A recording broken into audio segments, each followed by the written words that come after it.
Good evening, I'm Kurt Gutgsell. Yesterday, the Jasper Park and Recreation Department held a ribbon cutting for the brand new driving range named for the late Whitey Schrader. The project was a partnership between the city of Jasper and Whitey's friends, Scott and Roger Seger, and their families. Park and Rec Director Tom Mormon explains how this came about and what golfers in the area now have.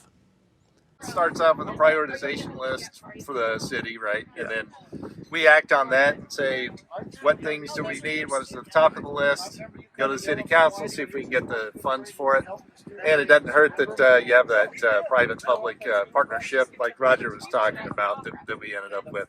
So we're very pleased, and it turned out much better than any of us could have expected. So. Explain what you have out here, just for the golfers. What's this all about? So we have 24 stations across, 6 covered on each end, driving range with it's 40 yards deep, 80 yards across. You got mats up here, then you've got bluegrass and then zoysia, all to hit off of.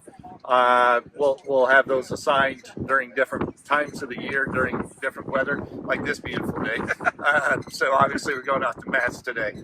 We also have a pitching green over here and a putting green. Pitching green features a bunker, and so the idea is to keep growing golf and get those young kids involved. Things like this makes the city a whole lot better, doesn't it? Much better, much better. So it does help us out, and hopefully in my game as well. But once we get people practicing and grow that game and then get them out on the golf course.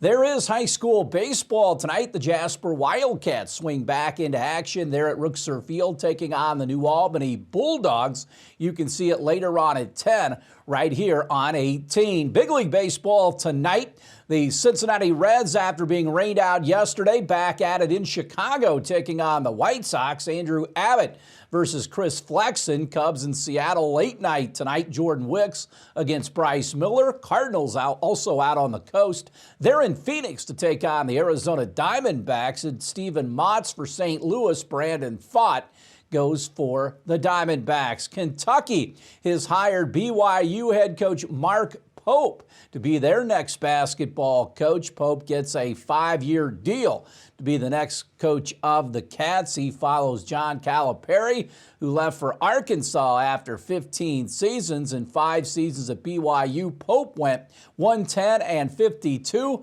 leading the Cougars to 2 NCAA tournament berths. Pope played for Kentucky, was a member of the 1996 national title team. The Pacers play their last road game of the regular season tonight. They are in Cleveland to battle the Cavaliers.